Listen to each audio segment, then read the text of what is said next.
कृपया मुझसे पुराणों के सार का वर्णन करें। ज्ञान और वैराग्य सहित भक्ति से प्राप्त विवेक की वृद्धि कैसे होती है तथा साधु पुरुष कैसे अपने काम, क्रोध, विकारों का निवारण कर सकते हैं। इस कलयुग में सभी जीव आसुरी स्वभाव के हो गए हैं। कृपया करके मुझे ऐसा कोई साधन बताओ जो कल्याणकारी एवं मंगलकारी हो तथा पवित्रता के लिए हो। प्रभु, वह साधन ऐसा हो जिससे मनुष्य की शुद्धि हो जाए और उस निर्मल हृदय वाले पुरुष को सदैव के लिए शिव की प्राप्ति हो जाए। सूत जी ने बड़े ही प्रेम से उत्तर दिया, सौनक जी, आप धन्य हैं, क्योंकि आपके मन में पुराण कथा को सुनने के लिए अपार प्रेम व लालसा है। इसलिए मैं तुम्हें परम उत्तम शास्त्र की कथा सुनाता हूँ। वत्स, संपूर्ण सिद्धांतों से संपन्न भक्ति को बढ़ाने वाला तथा शिवजी को संतुष्ट करने वाला अमृत के समान दिव्य शास्त्र है शिव पुराण। इसका पूर्व काल में शिवजी ने ही प्रवचन किया था। गुरुदेव व्यास ने संत कुमार मुनि का उपदेश पाकर बड़े ही आदरपूर्वक इस पुराण की रचना की है। यह पुराण कलयुग में मनुष्यों के हित का परम साधन है। शिव पुराण परम उत्तर शास्त्र है। इस पृथ्वीलोक में सभी मनुष्य को भगवान शिव के विशाल स्वरूप को अवश्य समझना चाहिए, इसे पढ़ना चाहिए तथा सुनना भी सर्व साधन है। यह मनोवांछित फलों को देने वाला है। इससे मनुष्य के जीवन के सारे ही पाप निष्पाप हो जाते हैं तथा लोक में सभी सुखों का उपभोग करके अंत में वो मनुष्य शिवलोक को प्राप्त होता है, जो शिव महापुराण का श्रवण मात्र ही कर लेता है। तो भक्तों, ये सच बात है कि शिव महापुराण का श्रवण करने मात्र से ही व्यक्ति के धीरे धीरे सारे दुख दूर हो जाते हैं और अंत में वो शिवलोक को प्राप्त होता है।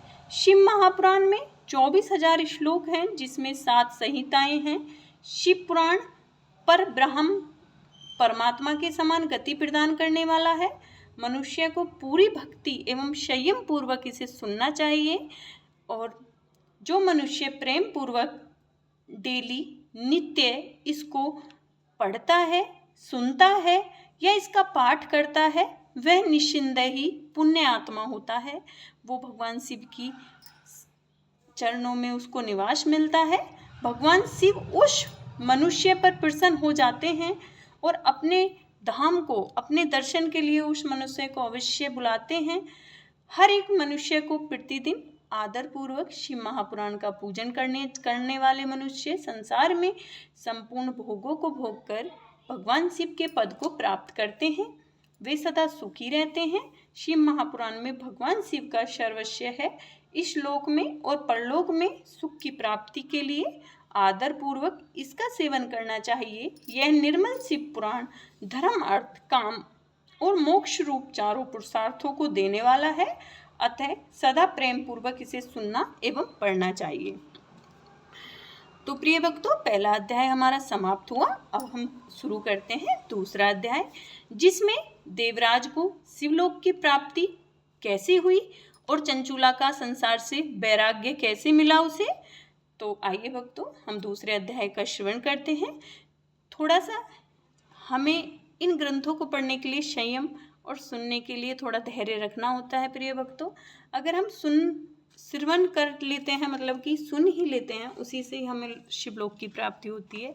और ये मेरा भी अपना अनुभव है कि अगर हम भगवान शिव से बड़े तो कोई भूले ही नहीं है, थोड़ी भी उनकी भक्ति करते हैं, वो हमें थोड़े में भी बहुत ज़्यादा दे देते हैं। तो चलिए भक्तों, दूसरे अध्याय का हम श्रवण करते हैं। श्री शौनक जी ने कहा, आप धन्य हैं सूत जी, आप परमार्थ तत्व के ज्ञाता हैं। आपने हम पर कृपा करके हमें यह अद्भुत और दिव्य कथा सुनाई। भूतल पर इस कथा के समान कल्याण का कोई साधन ही नहीं है।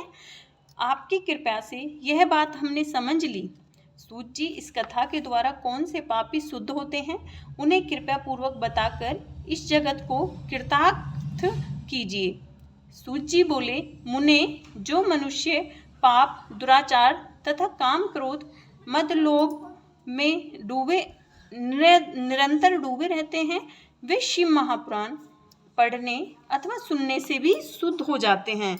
मतलब कि जो लोग दुराचारी होते हैं, काम क्रोध मांस मीट मच्छी भी करते हैं, खाते हैं ना, अगर वो शिव महापुराण को पढ़ लेते हैं सुनने मात्र से भी, उनके सारे पाप निष्पाप हो जाते हैं। इतना महत्व है हमारे शिव महापुराण का। तथा मैं तुम्हें एक कथा सुनाता हूँ। इस बारे में मैं आपको एक कथा सुनाता हूँ। तो प्रिय भक्तों, अब देवराज ब्राह्मण की एक कथा है जो आप बड़े ही ध्यान से सुनना और लास्ट तक जरूर सुनना।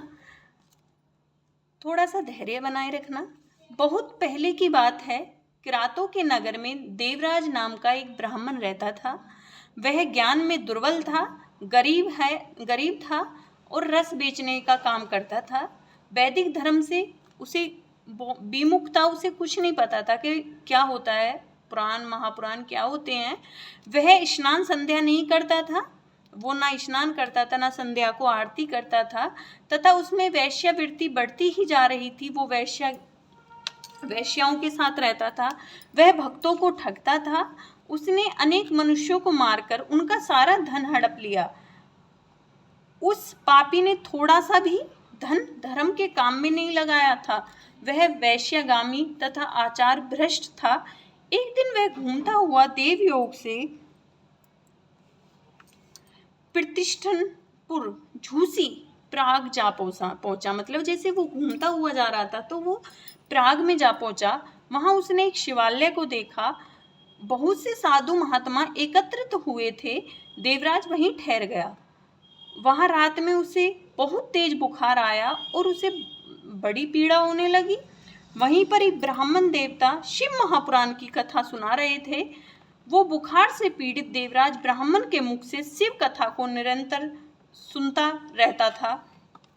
एक महीने बाद देवराज बुखार से पीड़ित अवस्था में चल बसा। यमराज के दूत जब उसे बांधकर यमपुरी ले गए, तभी वहां शिवलोक से भगवान शिव के पार्षद गण आ गए। वहां पे वे कर्पूर के समान उज्जवल थे। उनके हाथ में त्रिशूल था, संपूर्ण शरीर पर भस्म और गले में रुद्राक्ष की माला उनके शरीर की शोभा बढ़ा रही थी।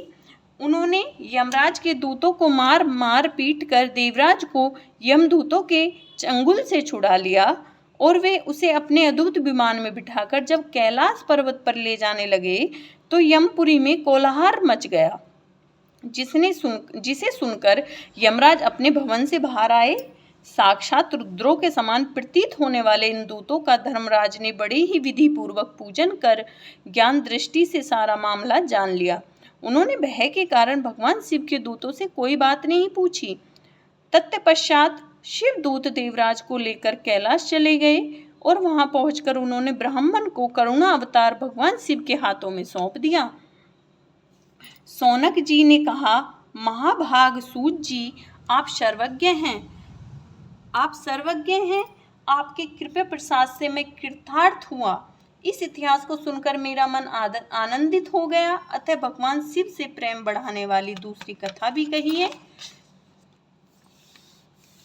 तो प्रिय भक्तों, हमारा दूसरा अध्याय यहीं पे समाप्त हुआ।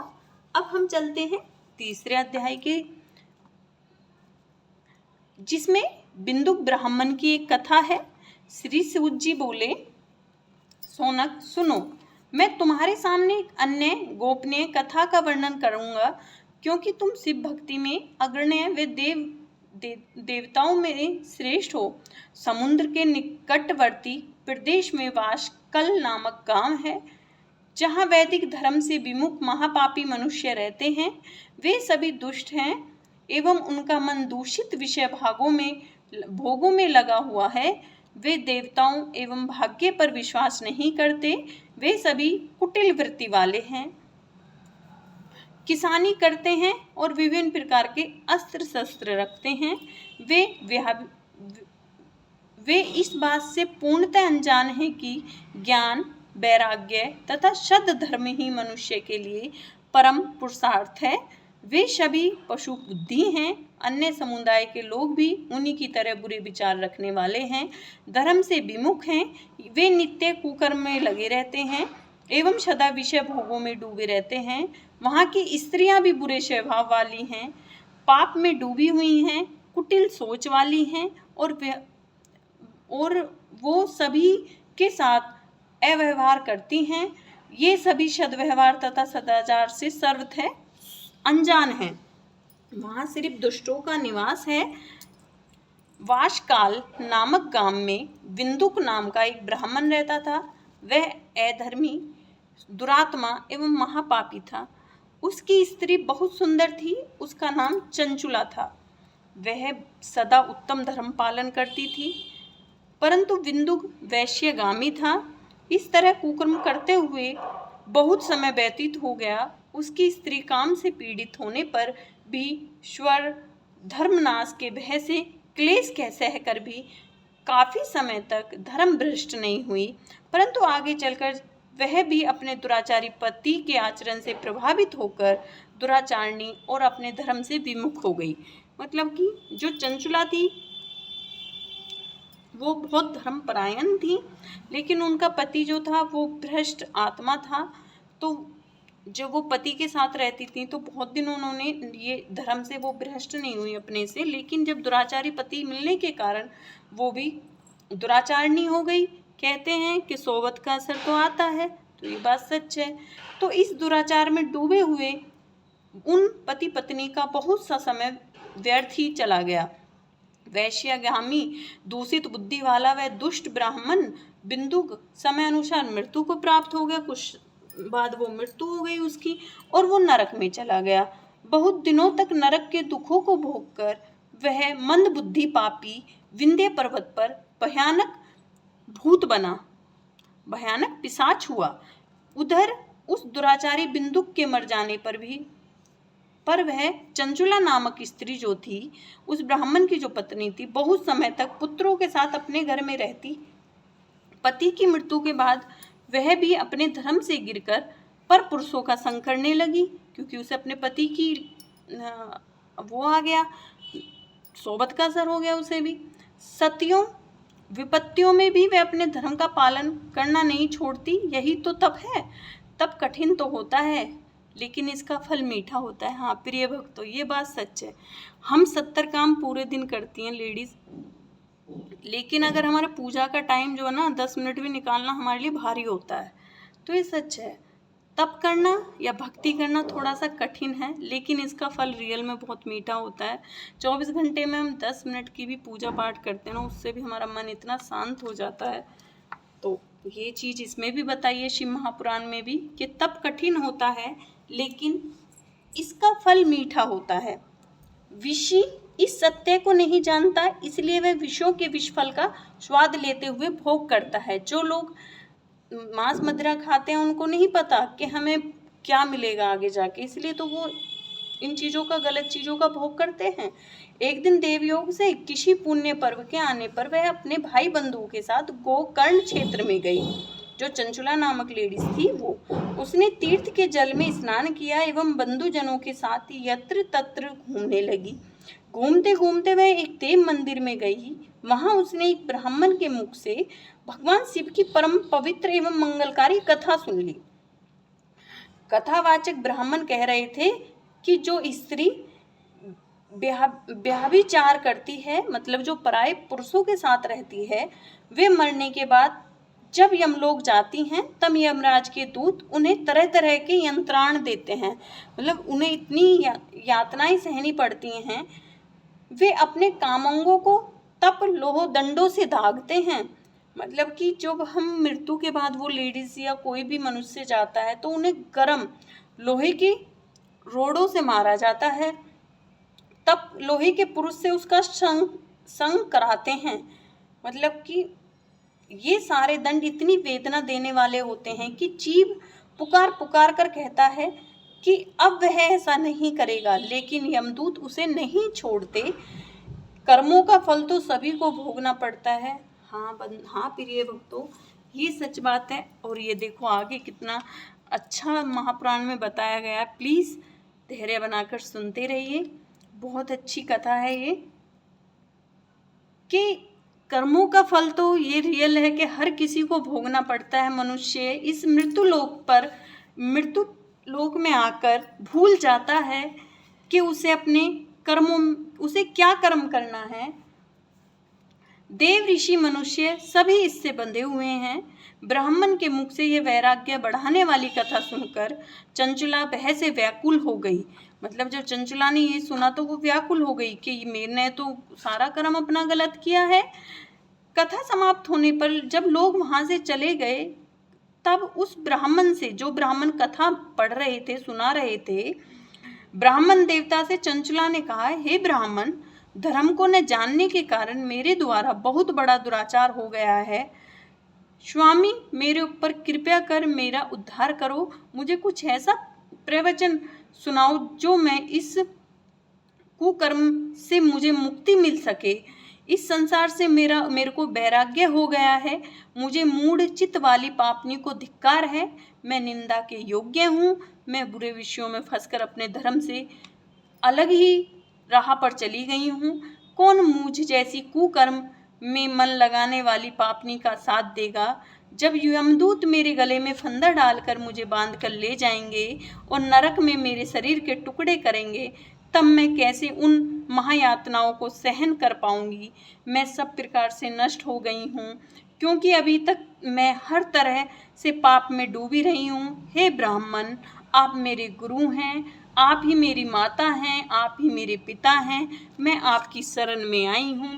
चंचला बड़ी रो रो कर, गिड़गिड़ा कर उन ब्राह्मण देव से बार बार प्रार्थना कर रही है कि मैं तो पापी हूँ और मैं पाप में डूब गई हूँ। हे ब्राह्मण देव, आप मेरे गुरु बन जाओ, आप मेरे माता पिता हो। अब मैं आपको ही सब कुछ मान रही हूँ और आपकी शरण में आ गई हूँ। मुझ अबला पर आप ही उद्धार कीजिए। सूत जी कहने लगे, सोनक, इस प्रकार विलाप करती हुई चंचला ब्राह्मण देवता के चरणों में गिर पड़ी। तब ब्राह्मण ने उसे बड़ी ही कृपा पूर्वक उसे उठाया और उससे कहा, बेटा उठो।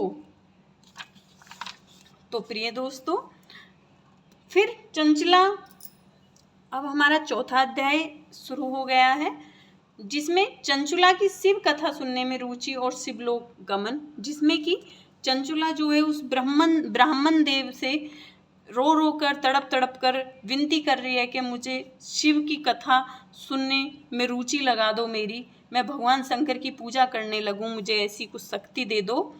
तो उसमें फिर ब्राह्मण चंचला से बोलते हैं, उसे रोते हुए उठाते हैं और बोलते हैं, नारी, तुम सौभाग्यशाली हो जो भगवान शंकर की कृपा से तुमने वैराग्यपूर्ण शिव महापुराण की कथा सुनकर समय से अपनी गलती का एहसास कर लिया। मतलब कि ब्राह्मण कह रहे हैं कि तुमने जो शिव महापुराण की कथा सुनी है, आपने कितना ही अधर्म किया है, आप वो भी अब आपका नष्ट हो जाएगा। तुम डरो मत, भगवान शिव की शरण में जाओ, क्योंकि भक्तों, हमारे भोले बाबा बहुत भोले हैं। मेरा भोला बहुत भोला है। शिव की कथा सहित वह मार्ग बताऊंगा जिसके द्वारा तुम्हें सुख देने वाली उत्तम गति प्राप्त होगी और मृत्यु के बाद तुम शिवलोक को प्राप्त करोगी। शिव कथा सुनते सुनते ने से तुम्हारी बुद्धि शुद्ध हो जाएगी और तुम जो आपको पश्चाताप हुआ है वो सिर्फ शिव की कृपा से हुआ है, क्योंकि आप पहले शिव भक्ति करती थी। तब वैराग्य उत्पन्न हुआ। पश्चाताप ही पाप करने वाले पापियों के लिए सबसे बड़ा प्रायश्चित होता है। पश्चाताप ही पापों का शोधक होता है। पश्चाताप ही पापों का साधन होता है। इससे ही पापों की शुद्धि होती है। सत्पुरुषों के अनुसार पापों की शुद्धि के लिए प्रायश्चित पश्चाताप ही एक साधन है। जो मनुष्य अपने कुकर्म के लिए पश्चाताप नहीं करता, वह उत्तम गति को कभी प्राप्त नहीं होता।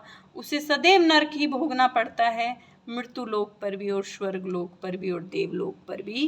परंतु जिसे अपने कुकृत्य पर हार्दिक पश्चाताप होता है, जो मनुष्य अपने करे पर अगर पश्चाताप कर ले, वो मनुष्य अवश्य ही उत्तम गति को प्राप्त होता है और देवलोक की उसे मृत्यु के बाद प्राप्ति होती है। इसमें कोई शक नहीं है। तो प्रिय भक्तों, धैर्य बनाकर सुनते रहिए शिव महापुराण। शिव महापुराण की कथा सुनने से चित्त की शुद्धि एवं मन निर्मल हो जाता है। जो हमारा मन है वो निर्मल हो जाता है और हमारी जो दिमाग की दशा है वो शुद्ध होने लगती है। शुद्ध चित्त में ही भगवान शिव पार्वती का वास होता है। प्रिय भक्तों, जहाँ हमारी मन शुद्ध होता है और चित्त हमारा शुद्ध होता है, वहीं हमारे भगवान शिव व पार्वती का वास होता है। वह शुद्ध आत्मा पुरुष सदाशिव के पद को प्राप्त होती है। इस कथा का श्रवण सभी मनुष्यों के लिए कल्याणकारी है, अतः इसकी आराधना व सेवा करनी चाहिए। यह कथा भव बंधन रूपी रोग का नाश करने वाली है। भगवान शिव की कथा सुनकर हृदय में उसका मनन करना चाहिए। इससे चित्त की शुद्धि होती है। चित्त शुद्धि होने से ज्ञान और वैराग्य के साथ साथ महेश्वर की भक्ति निश्चय ही प्रकट होती है।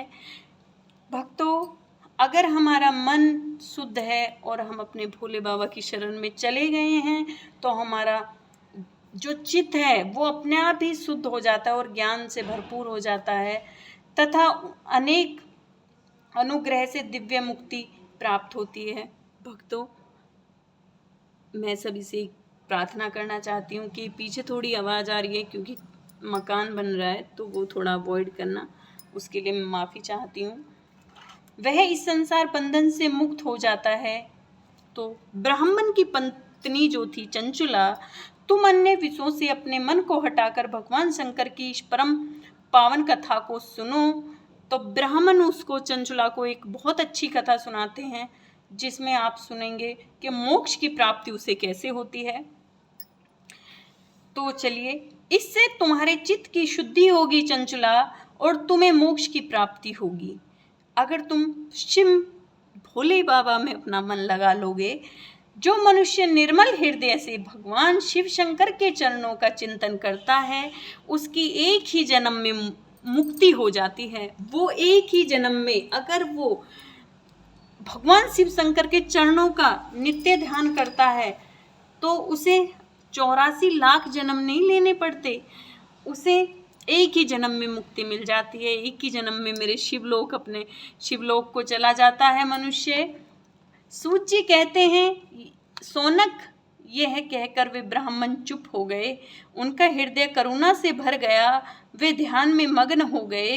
ब्राह्मण का उक्त उपदेश सुनकर चंचुला के नेत्रों में आनंद के आंसू छलकने लगे। वो रोने लगी और हर्ष भरे हृदय से खुशी के मारे वो ब्राह्मण देवताओं के चरणों में गिर पड़ी और हाथ जोड़कर बोली, मैं कृतज्ञ हो गई। हे ब्राह्मण देव, आज मैं सफल हो गई। शिव भक्तों में श्रेष्ठ स्वामी, स्वाभिमान, आप धन्य हैं। आप परमार्थ दर्शी हैं और सदा परोपकार में लगे रहते हैं। साधुओं में नरक के समुद्र में गिर रही हूँ मैं, कृपया कर मेरा उद्धार कीजिए। हे ब्राह्मण देव, जिस पौराणिक व अमृत के समान सुंदर शिव महापुराण कथा की बात आपने की है, उसे सुनकर ही मेरे मन में वैराग्य उत्पन्न होने लगा है। उस अमृतमयी शिव महापुराण कथा को सुनने के लिए मेरे मन में बड़ी श्रद्धा हो रही है। कृपया आप मुझे उसे सुनाइए। सूत जी कहते हैं, शिव पुराण की कथा सुनने की इच्छा में मन में लिए हुए चंचला उन ब्राह्मण देवता की सेवा में वहीं रहने लगी, उनकी सेवा करने लगी। उस गोकर्ण नामक महाक्षेत्र में उन ब्राह्मण देवता के मुख से चंचला शिव महापुराण की भक्ति, ज्ञान और वैराग्य बढ़ाने वाली, मुक्ति देने वाली परम उत्तम कथा सुनकर कृतार्थ हुई। मतलब कि वो देवलोक को प्राप्त हुई। उसका चित्त शुद्ध हो गया, उसका मन शुद्ध हो गया, उसकी बुद्धि शुद्ध हो गई। वह अपने हृदय में शिव महापुराण के सद्गुण रूप का चिंतन 24 घंटे करने लगी। वह सदैव शिव के सच्चिदानंद में स्वरूप का स्मरण करने लगी, करती थी। तत्पश्चात अपना समय पूर्ण होने पर चंचला ने बिना किसी कष्ट के अपना शरीर त्याग दिया। उसे लेने के लिए एक दिव्य विमान वहां पहुंचा। यह विमान शोभा साधनों से सजा एवं शिव गणों से सुशोभित था। चंचला विमान से शिवपुरी पहुंची। उसके सारे पाप धुल गए। वह दिव्य आत्मा हो गई। वह गोरा रंगी देवी मस्तक पर अर्धचंद्र का मुकुट व अन्य दिव्य आभूषण पहने शिवपुरी पहुंची, मतलब शिवलोक पहुंची। वहां उसने सनातन देवता त्रिनेत्रधारी भगवान शिव को देखा। सभी देवता उनकी सेवा में भक्ति भाव से उपस्थित थे। उनकी अंग कांति करोड़ों सूर्यों के समान प्रकाशित हो रही थी। वहाँ मेरे शिव महापुराण की इतनी बड़ी महिमा है मेरे भक्तों। 5 मुख और हर मुख में 3-3 नेत्र थे। मस्तक पर अर्धचंद्राकार मुकुट शोभायमान हो रहा था। कंठ में नील चिन्ह था। उनके साथ में देवी गौरी माँ पार्वती विराजमान थीं, जो विद्युत पुंज के समान प्रकाशित हो रही थीं। महादेव जी की कांति कपूर के समान गौर थी। उनके शरीर पर श्वेत वस्त्र थे तथा शरीर श्वेत भस्म से युक्त था। इस प्रकार भगवान शिव के परम उज्जवल रूप के दर्शन कर चंचला बहुत प्रसन्न हुई और चंचला को शिवलोक की प्राप्ति हुई। उसने भगवान को बार बार प्रणाम किया और हाथ जोड़कर प्रेम और आनंद और संतोष से युक्त हो विनीत भाव से खड़ी हो गई। उसके नेत्रों से आनंद के अश्रुओं की धारा बहने लगी और वो रो रो कर भगवान भोलेनाथ के चरणों में गिर गई। भगवान शंकर व भगवती गौरी उमा ने करुणा के साथ सौम्य दृष्टि से देखकर चंचला को अपने पास बुलाया। गौरी उमा ने उसे प्रेम पूर्वक अपनी सखी बना लिया। चंचला सुख पूर्वक भगवान शिव के धाम में उमा देवी की सखी के रूप में निवास करने लगी। तो प्रिय भक्तों देखो, वो पहले भक्त थी, फिर पति का उसे ऐसा साया गलत मिला कि वो मतलब गलत व्यभिचारों में चली गई। लेकिन सिर्फ एक रात कथा सुनने से ही, शिव महापुराण की सिर्फ एक कथा ही सुनने मात्र से उसकी बुद्धि द्वारा बदल दी। तो वो कृपया किसकी थी? मेरे भोलेनाथ की, क्योंकि बिना भोले बाबा की मर्जी के तो हम कुछ कर ही नहीं सकते। आज अगर हम प्रिय भक्तों शिव महापुराण का पाठ कर रहे हैं या आप कोई भी भाई बहन मेरा सुनना है, उसके मन में इच्छा हुई है सुनने की, तो सिर्फ मेरे भोले बाबा की ऐसी उस पर कृपा बनी है कि वो आज मेरी ये कथा सुन रहा है। तो प्रिय भक्तों, अगर आपको मेरी ये कथा अच्छी लगे और आप आगे भी सुनना चाहते हो तो मेरे चैनल को लाइक, शेयर और सब्सक्राइब जरूर करना। आपको टाइम पे टाइम नोटिफिकेशन मिलता रहेगा। मैं कोशिश करूँगी डेली अपना एक अध्याय कुछ ना कुछ शिव महापुराण का डालने की। तो प्रिय भक्तों, बस हम 5वां अध्याय और पढ़ते हैं इस वाली वीडियो में, फिर 6वां अध्याय की हम दूसरी वीडियो बनाएंगे। तो प्रिय भक्तों, 5वां अध्याय है बिंदुक का पिशाच योनि से उद्धार होना। जो बिंदुक था वो चंचला का पति था। तो प्रिय भक्तों, 5वें अध्याय में हमें बताया गया है कि जो चंचला का पति बिंदुक था वो पिशाच योनि में गया, वो भूत प्रेत बना, क्योंकि वो बहुत गलत कर्म किए उसने अपने मनुष्य जूनी में। तो अब उसका कैसे उद्धार किया शिव भोले बाबा ने, वो सुनिए। सूत जी बोले, सोनक, एक दिन चंचला आनंद में मगन उमा देवी के पास बैठी थी। मतलब कि जो चंचला थी वो पार्वती माँ के पास बैठी थी और दोनों हाथ जोड़कर उनकी स्तुति करने लगी, कहने लगी, हे माँ पार्वती। चंचला बोली, हे गिरिजानंदिनी, गिरिराज नंदिनी, स्कंद माता उमा, हे मेरी पार्वती माता, आप सभी मनुष्यों एवं देवताओं द्वारा पूज्य तथा समस्त सुखों को देने वाली हैं। आप शंभु प्रिया हैं। आप ही सद्गुणों और निर्गुणा हैं। हे सच्चिदानंद स्वरूपनी, आप ही प्रकृति की पोषक हैं। हे माता, आप ही संसार की सृष्टि हैं, पालन और संहार करने वाली हैं। आप ही ब्रह्मा, विष्णु और महेश को उत्तम प्रतिष्ठा देने वाली परम शक्ति हैं। सूत जी कहते हैं, सोनक, सत्य गति प्राप्त चंचुला इस प्रकार देवी पार्वती की स्तुति करती करती शांत हो गई। उसकी आंखों में प्रेम के आंसू उमड़ आए। तब शंकर प्रिया भक्त वत्सला उमा देवी, मतलब कि मेरी पार्वती माँ ने बड़े ही प्रेम से चंचुला को चुप कराते हुए कहा, हे सखी, हे चंचुला, मैं तुम्हारी स्तुति से प्रसन्न हूँ। बोलो, तुम क्या वर मांगना चाहती हो मुझसे? चंचुला बोली, हे गिरिराज कुमारी, मेरे पति बिंदुक इस समय कहाँ हैं? उनकी गति कैसी हुई है? मुझे बताइए और कुछ ऐसा उपाय कीजिए ताकि हम फिर से मिल सकें। हे महादेवी, मेरे पति एक शूद्र जाति वैश्या के प्रति आसक्त हो गए थे और पाप में ही डूबे रहते थे। तो प्रिय भक्तों, इस कथा से थोड़ी सी मैं थोड़ा सा आपका टाइम लेकर बताती हूँ कि जो सच्ची पतिव्रता होती है उसे अपने पति की हर टाइम चिंता रहती है, उसका पति चाहे कैसा ही भी हो। और देखो वैसे हैं तो उनके लिए तो बहुत चीज़ें हैं। तो वो हाथ जोड़कर चंचला माँ पार्वती से पूछती है कि माँ, जो मेरे पति हैं उनकी कैसी गति हुई है, उन्हें क्या मिला है, वो नरक में गए हैं, क्या है उनकी स्थिति कैसी है, तो प्लीज़ आप मुझे बताइए। मेरे पति बहुत पापी थे और बड़े ही पाप में रात दिन डूबे रहते थे।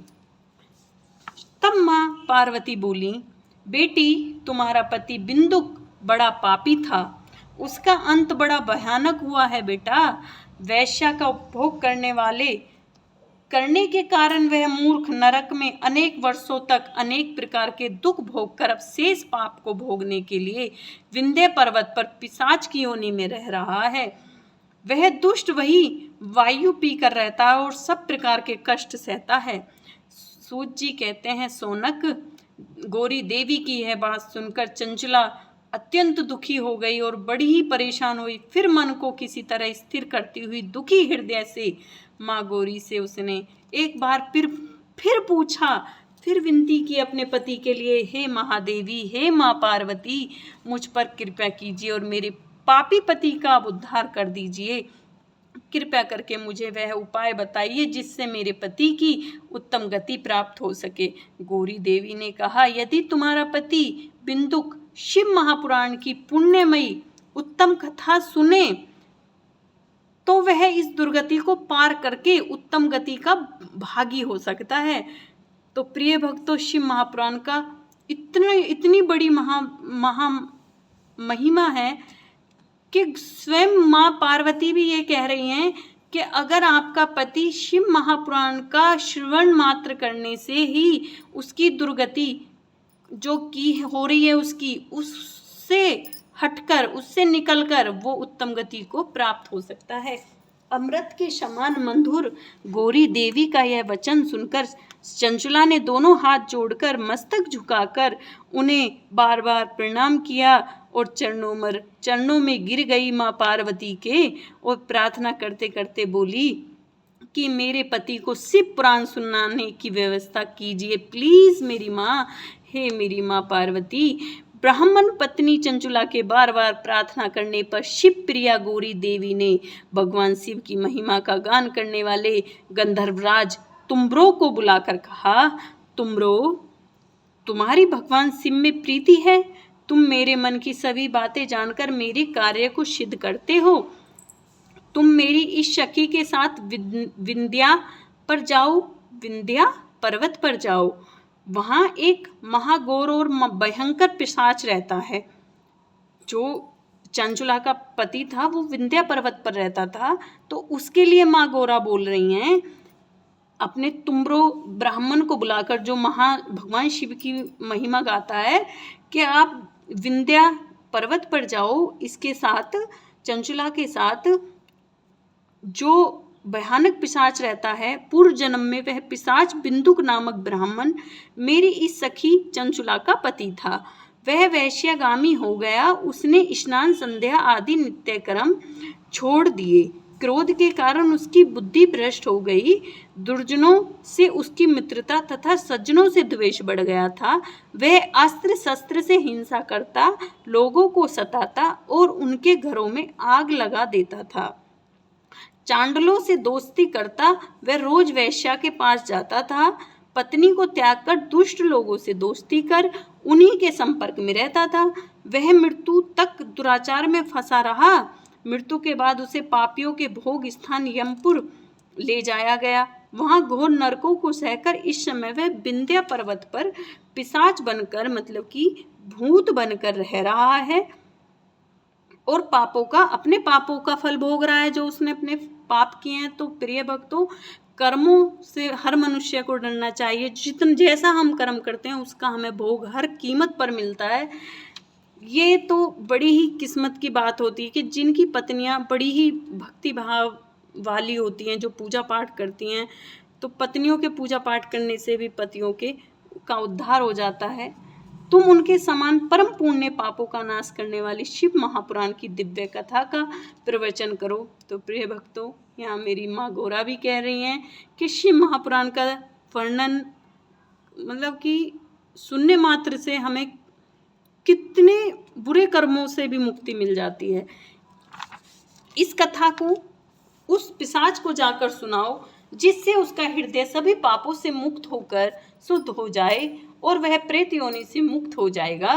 दुर्गति से मुक्त होने पर उस बिंदुक नामक पिशाच को विमान पर बिठाकर तुम भगवान शिव के पास ले आना।